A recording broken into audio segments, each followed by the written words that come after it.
Welcome back to Mel's Clever Crafts. So today we're making, as you can see, the Easter cross wreath, and we're using a Dollar Tree cross wreath frame, okay? So it's gonna be my favorite color, purple and yellow, with a customized center made by me. And these are the supplies for the wreath itself, not for the center. I'll have another video for the center. So as always, we're gonna start the video with me just cutting the poly burlap, and I've done this in all my videos so far. I think I'll probably start skipping this step, but it's just cutting the poly burlap using a wood burner, and we're cutting them in 10 by 10 strips. So it's a pretty much 10-inch wide poly burlap, and then we're just gonna cut them in 10 by 10s. So I cut the purple and I cut the white.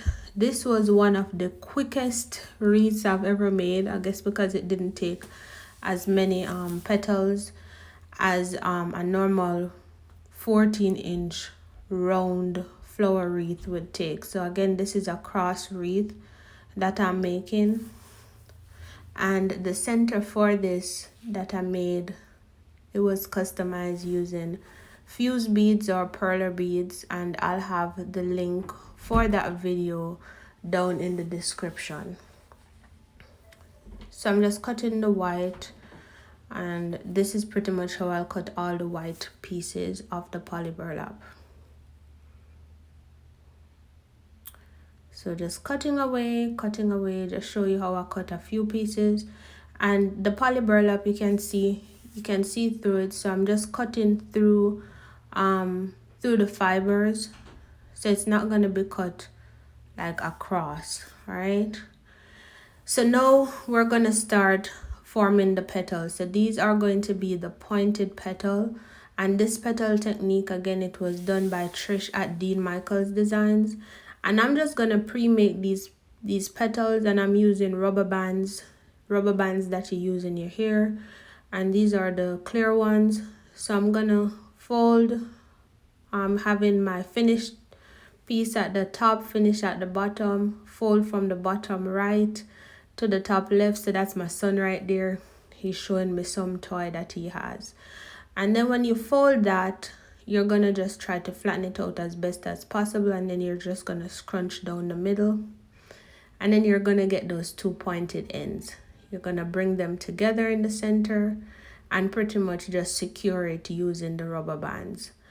And I'm just going to repeat the same technique for all the petals, pre-make them, and then I guess that's why it went so fast, because I just pre-made them, and then when I'm done, I just had to attach it onto the wreath frame using the zip ties. Right? So just trying to wrap the rubber band around the end of it and then shape it and have those petals.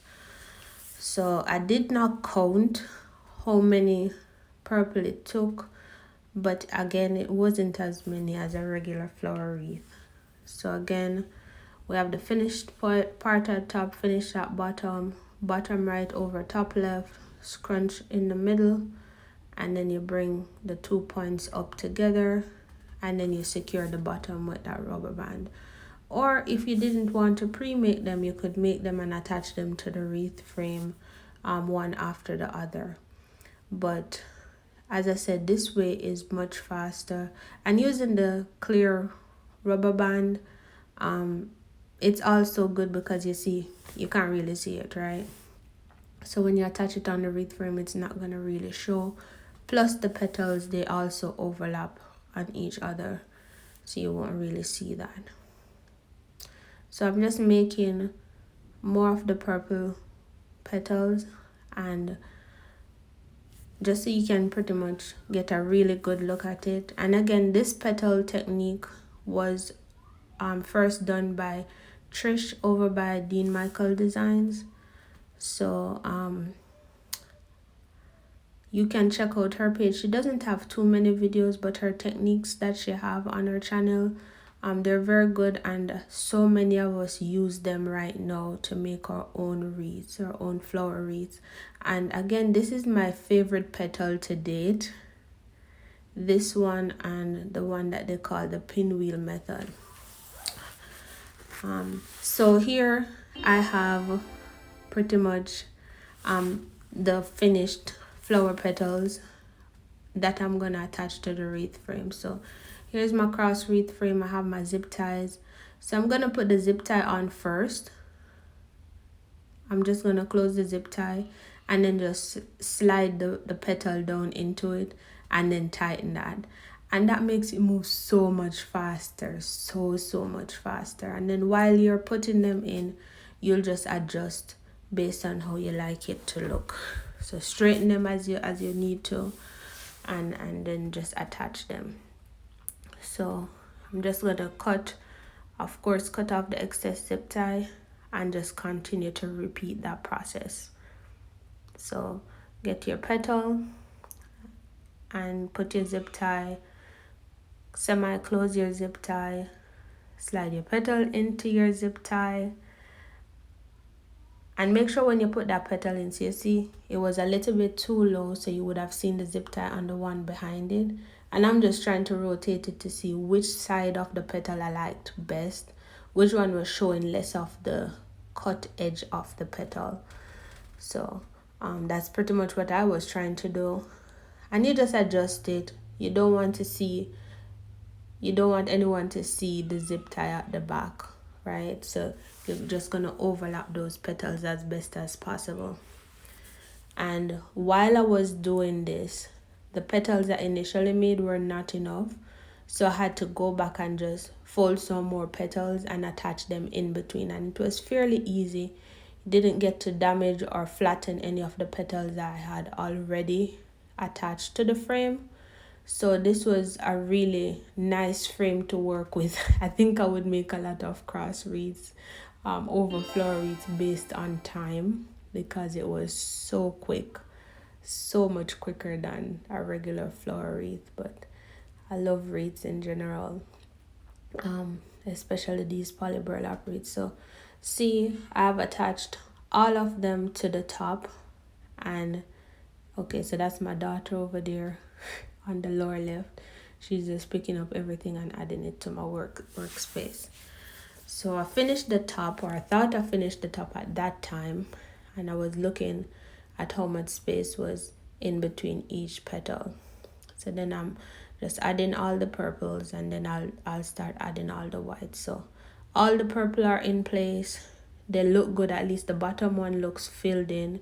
I may have to go back in and add another one at the top, but I'll just adjust as I see fit. I hold it up. Am I able to see the zip tie in between? Are the petals straight enough for me? So you see right there, I could get a gap. So I'm just gonna add another petal in there. And this was so easy. As I said, you didn't have to do too much work to flatten the petals or anything. It was so easy to add that extra piece in there. So just add that in and adjust as needed. And this is so cool about working with these wreath frames, you know. You can slide the petals around and adjust as needed, especially when you use, well, the chenille stems, to me, they're even more flexible than using the zip tie. So I'll just keep adjusting just to make sure the petals look how I want them to do, they look as full as I want them to look, and as straight as I can get them to be, right? So adjust, look, adjust. Do they have enough space, less space? Can I see in between them or not? And then we can start prepping to add the white petals to this. And it's the same thing with the white petals. We're gonna attach them the same way and adjust as needed, add more petals if it's needed, and so forth and so on. So let me tell you about the center. So again, the center that I'll make, that you saw in the picture on the front, that center I made using Perler beads or fuse beads that your kids may use for crafting at home. And I just tried to find, it says Mel's Clever Crafts. I tried to find different ways to make the center for these wreaths, and I really wanted a He Is Risen center. I checked online and I couldn't really find anything. So it's like, you know what, let me just custom make this one for myself. And I think it turned out pretty good, and I'd like to ask you guys to just leave your comments below what you think of that Perler bead center. I did a center as well for Jamaica flag wreath. Not a video that I have, but I made a Jamaica flag wreath for my cousin, and I did a customized 1962 center using Perler beads, and I think I really like it. I have some other ideas for centers, but just leave a comment what you think about that Perler bead center. And as I said, I'll leave in the description a link to that Perler bead video. It's kind of a tutorial. I'll show you how I start applying, and then we'll speed it up just like the other tutorials, so we don't bore you through the process, because it is very time consuming. It takes time to add those tiny beads onto the pegboards. It really is a process, but it's something I like because it makes what I want to be custom, and it gives it a little bit more life rather than just the rope centers that I would normally do. So that's pretty much the size of the center I'm using. So I'm just using this piece of foam disc to test it out, to see, do I need to add more petals, or if I use just that center right there, if it will be fine, if it will cover it. So it seems like I could take another piece of another flower petal, so that's what I'm gonna just add there. And when I add that center, it won't look so sparse, and I won't have so many gaps in between. So just attach that. And again, this video will not show you how I made that center. It will just show you me attaching that center to this frame. That's a whole different video. If I was to do that, then this video would probably be over 20 minutes long, if not more. Okay. All right, so I'm trying to press it down. I'm testing out the frame, right? Because the zip ties, I didn't loop it around the entire frame. I only did the center part of the frame, and the frame was feeling like it was gonna be bending. So I'm just gonna be reinforcing it. So as you see, I'm pulling the zip ties through the center where the cross meets in the back of it. So I'm gonna put 2 zip ties across each other, so that it can help to reinforce it and make it feel a bit more sturdy. So I'm gonna pull it as tight as it can go and cut it, and do the same thing with the other piece, because yeah, that frame was feeling like it was gonna be bending in the direction I didn't want it to be bending. So just trying to give it some reinforcement there. And the back of it looks very neat, you know. It doesn't look as busy as a normal flower wreath. So yeah, just trying to get that zip tie through.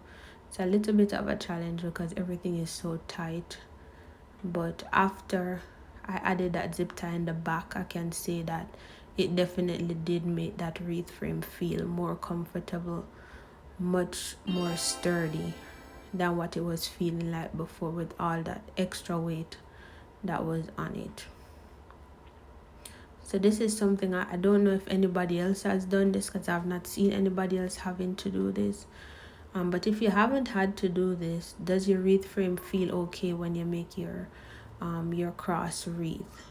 And if it does, can you just let me know how you attach your petals to your wreath frame? All right. So the wreath is pretty much done. All I have to do now is attach the center. So here's my beautiful center that I made, and I'm gonna attach it using chenille stems. So you pretty much just put the chenille stems through it and attach it to the back. So yeah, that's how my wreath turned out. Just please leave a comment on what you think about this. Do you like it? Would this be something you'd be interested in also buying? Because I'm also thinking of opening a shop as well to sell these beautiful creations. But thank you again for watching. So yeah, thanks for watching, And if you did like this video, I ask that you subscribe to the channel, leave a comment, and share. And also check out my other videos, especially the one for the center on this wreath. Thank you again, and bye.